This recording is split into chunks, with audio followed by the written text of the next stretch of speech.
Time now for sports on 104.7 The Cave. Here's Ned Reynolds. Mike, the intern, Ned Reynolds, back in the studio on a Monday morning. I heard you guys talking a little bit about this yesterday in Ned Talk. The fact that MSU is going to be part of the Missouri Valley Conference just one more year, and then they move off to the USA Conference. Interestingly enough, the final team to be in the Missouri Valley Conference, and then after they leave, there is not a team left in the Missouri area that's part of that conference any longer. Is that right? In a sense. Isn't that kind of weird? Southern Illinois is in there, but they were in there before the Bears. The Northern Iowa joined it after the Bears did, but over and above that, no, they were one of the last ones. No more Missouri bands in that one. Valparaiso joined later, and then Illinois Chicago joined just last year. So, yeah, there have been additions, but this, and I tell you, Mike, it broke after we were on the air, so I never had a chance to talk about it on Thursday or Friday. So it's an unusual situation. It's not one that was unexpected. The way the announcement was handled was totally unexpected. Yeah, I thought that was kind of a fumble a little bit. It's an email. That's all it was an email. That's what I thought. Kind of weird. What the hell is this? I looked at what? And nobody had even breathed a word about it at all. It came as a big surprise. Well, you know about Conference USA. They've been around now for a while. And the officials from the conference and from Missouri State will explain all of it today at 1 o'clock over at the Great Southern Bank Arena. They'll talk about all of the subtleties involved, the more money, and how much it's going to cost to join it, which is $5 million, and so forth and so on. But that'll all be accomplished today at 1 o'clock. And then 1 year from now, and it's not literally the case because it's July 1st is when it happens, but it's virtually 1 year from now.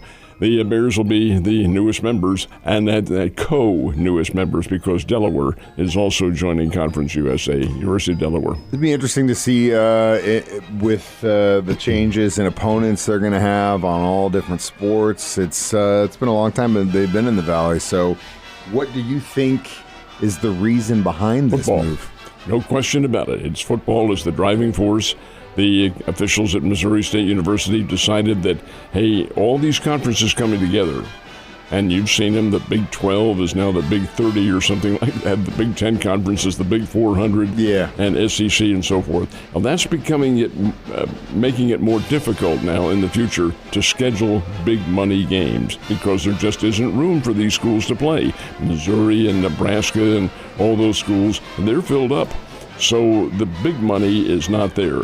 Furthermore, the incentive isn't there to schedule a 1AA team, which is what FCS is, 1AA. It's a hybrid division, Mike, and it falls a half a step below. It's good football, great football. Any number of pros come from the FCS, but nobody knows about it. It doesn't get the publicity. It flies under the radar. So the officials at Missouri State and Conference USA got together and said, well, you guys are big time. Your FBS Bowl, heck, your top bowl team went to the Fiesta Bowl this year, Liberty. So what do you think about joining us? And the consensus was, yes, let's do it, because making the big money games with the big schools becomes much easier. The big schools aren't reluctant to play somebody within their own division. They're better than they are, but it's still within your own division. You don't lose any power points for beating up on somebody like that. So that is really the key. And there's more money involved. Yes, it is expensive, $5 million to join. But over and above all that, I think in the long run, it'll pay dividends. But keep in mind, Mike, and it's long, long after I'm gone, this is a stepping stone. The Bears want another conference beyond this, and maybe in the next 25 or 30 years that'll happen. Yeah, they're going to have to start playing a lot better than they have been. That's one of the things. You think this move is also going to help with recruiting, too, going down the road? It should, because it's Division I. Yeah. And the athletes look, hey, where are you? Oh, we could play the bowl game here? It could. Unlikely right now, but it could happen. But the fact is that, the athletes look at that. They also look at their chances of being scouted by the NFL. NFL knows where you are. You can play at the smallest level, and those NFL scouts know where you are, and they will come to the games. But when you're a D1 school, it gets a little more attention than the others do. Yeah, for sure. It was Mother's Day weekend, so chances are you didn't get to watch any golf. because it was whatever she wanted to do. But if you're a bachelor like Ned is, you get to watch a little bit of that event in Texas, didn't you? Unless you're out mowing or trimming. Yeah, that's or true. Something. You were doing a little landscaping this weekend. Hey, when you live by yourself, your mom and dad and granddad and grandma and all that, you got to do all of it. Anyway, I saw a tiny little bit of it, but not much. The Wells Fargo Championship is a $20 million event. It's a big one, and it precedes the PGA, which is coming up this weekend. PGA is one of the top 4 national tournaments. And it's held at Quail Hollow, I should say, in Charlotte, North Carolina. Good course. But the first prize is $3,600,000. That's the best you can get in the PGA. $3,600,000. All the big-time pros know this. So who wins it? Rory McIlroy. The best in the world, or one of the best in the world, comes from 2 strokes down, wins it by 5 over Xander Schauffele, and pockets $3,600,000, his second $1 million check within a week. Does that tell you something? He's on a roll right now. Oh, he's a fine player. I mean, and that's what I was going to say. Really, the top 5 golfers in the world right now. It's been some really good competition this last few weeks between these guys. Now, this weekend is the PGA National. That's one of the 4 Grand Slam events, and they play that at Valhalla in Louisville. That'll attract all the big names, including some of the golfers from the LIV Tour. I don't know. I can't see how they can be making more money than this, but they are. Be that as it may, that's the way it shapes up. I've said it for the last several weeks, at least personally. It's a lot more fun to watch the Royals than it is the Cardinals right now. The Royals are just playing good baseball, and that's just really what it comes down to. Cardinals almost got swept by the Brewers, but luckily they pulled that one out yesterday. Though. After trailing 3-0, yeah. I thought this is all over because they can't hit, but. Glory be, the Cardinals did break a 7-game losing streak, beat the Brewers 4-3, and got a pretty good pitching job from Miles Michaelis, who had a rocky start but then settled down, and I guess you can't win them all. So the Cardinals do win 4-3 and now go out to Los Angeles to play the Angels tonight. That's where the Royals were, and they continue their searing pace. Beat the Angels yesterday 4-2. Seth Lugo, who's a 34-year-old, much-traveled veteran, another amazing effort. Went 8 innings, struck out 12. My goodness sake, this is a rebirth. And the Royals continue to tear things apart. They go up and play the Seattle Mariners tonight in the state of Washington. Springfield Cardinals did lose 11-5 to the Northwest Arkansas Naturals. Can't win them all. Springbirds are a very good team. And the baseball Bears.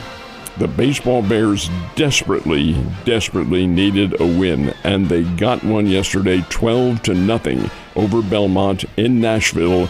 And with that win, the Bears clinched a berth in the postseason. It was rocky there for a while, but they're in as the last team, probably the last seed. Not necessarily. They could go up to 7, but they certainly will be in it, and that is the key. So a big win for the Bears, 12-0, and the baseball scene continues on today. Let's talk about the NBA, who's winning in basketball. Well, you had the Indiana Pacers yesterday over the New York Knicks, 121-89. Wow. That's a thrashing. Hey, the Knicks are a good team, so is Indiana. The real big one, the defending NBA champion Denver Nuggets, who went into Minneapolis down 2-0, have won both games on the foreign court. Won last night, 115-107. You don't want to fool around with the champs. Now the series goes back to Denver. I think it's tomorrow night is when they play again. And the winner of that one will seize a 3-2 lead. Hey, the Denver Nuggets, that big Jokic kid is, oh my goodness sake. He's MVP, man. He is. He's, for the 3rd time in his career, the MVP. He does whatever he wants. He got into a wrestling match with Rudy Gobert for a rebound, and Gobert is huge. He's 7'1", somewhere around there. He's from France. They're both playing for international teams in the Olympics. But they got into a wrestling match for the ball, and Jokic took it away from him. And Gobert is huge, and so is Jokic. I mean, this was a heavyweight championship wrestling match. He just grabbed the ball. They're both tugging for it, and then with one swoop, took it away, threw the guy off. I said, he didn't want to screw with this guy. Just like in boxing, my friend, what does it come down to? Reach. That's why exactly he was able to pull that ball away. And, yeah, sometimes it don't matter about size. What about hockey? In the National League, the National Hockey League, I should say, the Boston Bruins lost to the Florida Panthers 3-2. Boston's on the verge of elimination. And the Vancouver Canucks knocked off the Edmonton Oilers 4-3. That series very much in doubt now for Edmonton. Vancouver, a big winner. Last but not least, we did have some racing happening in South Carolina yesterday. You got the checkered flag. A huge one. A huge race before a massive crowd at the Darlington Motor Speedway in South Carolina. And the winner, Brad Keselowski. Big win because that's his first in 3 years, 110 winless races. I hadn't heard his name in a minute. He's always in contention. Yeah, he always is up there. Won, and he did win this one, crossed the finish line, got the checkered flag, and he was euphoric when this happened. Up on top of his car. There's also a bit of a fight afterwards between two contenders who had knocked out each other. But over and above that, Keselowski gets the win, and that's a big deal. Ned, you have a wonderful Monday. Stay dry, and I will see you mañana.